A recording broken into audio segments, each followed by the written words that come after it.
Yo, what's going on, people? This is Shok. Probably gonna be a real quick video here, but knowing me, that's probably a lie.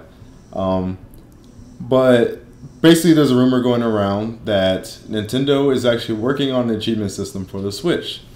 And being part of the Nintendo fan base after all these years, and being someone who doesn't even, you know, I'm not really even crazy about achievements myself. I've never really hunted for achievements. I've done it like a few times for games that I was just like really into, such as like Killzone 2 and Infamous 1 Last Generation.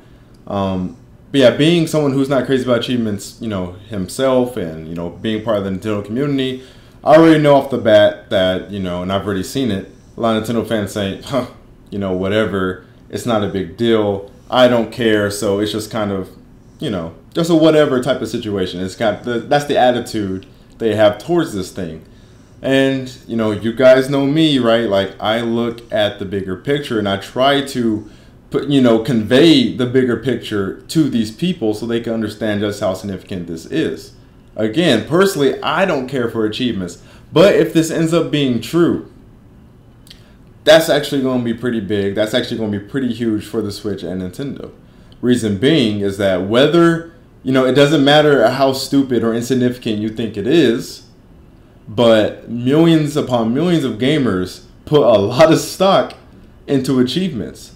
And sure, Switch has the whole, portability factor going for it. If you want to buy a multi-platform game on the Switch, as little as there are right now, hopefully there'll be more in the future. But, there's the whole portability factor, which may, entice someone to buy the Switch version over the PS4 and Xbox One versions.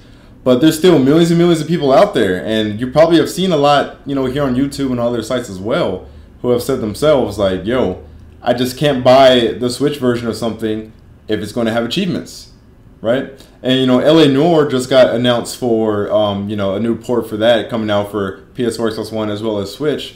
And I've seen a lot of people with that game specifically say, like, I actually would get the Switch version, but it just doesn't have achievements, so I'm just going to go ahead and get it on the other systems that I already own, that I've already been owning. And I put a lot of time and stock into already building up my, gamer profile in that respective system. You see what I mean?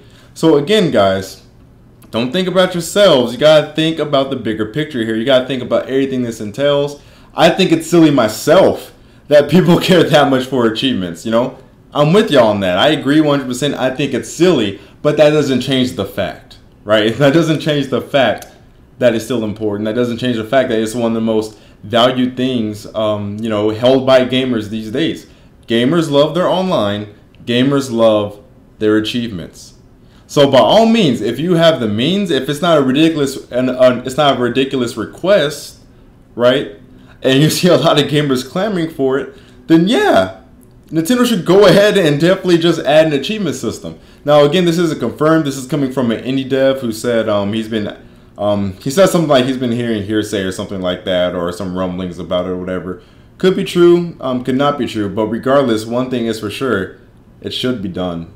And it kind of needs to be done. And not because, like, oh, it's an incomplete system without it, but for the reasons I just explained, right? Think about it.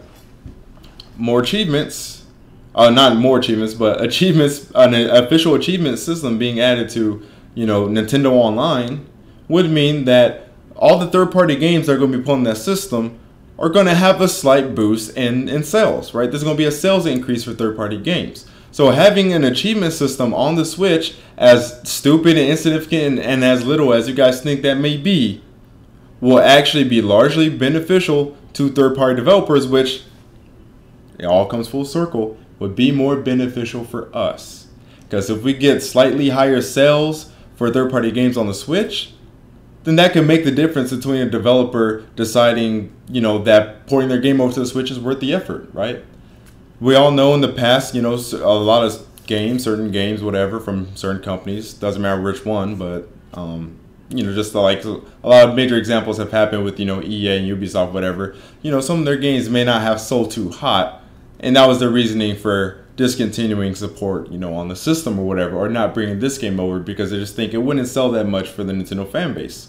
But if gamers are more encouraged to buy Switch versions because they are portable, not only portable, but they can also still build their achievement, catalog with that version, then all that's going to do is just make it better for us in the long run, because it's going to get Nintendo more money, which is good for us. It's going to give the third-party developers more money from the Switch, which of course directly benefits us. But yeah, hopefully this is true. I'm not going to bawl my eyes out, you know, and cry if this doesn't happen. Like I said, guys, I don't really care about achievements like that myself, right? I have like 700 hours, over 700 hours on Left 4 Dead 2, but I don't even have nearly like all the achievements. Like every achievement I got in that game, I just got through playing and just on accident, right? But I don't even think I have like 50%, right? You know, or something like that. So I personally don't care, but doesn't change the fact it is what it is. It'd be highly beneficial to us, the third parties, and Nintendo. But that's it for this video, y'all. Thanks for watching. I'll see y'all later.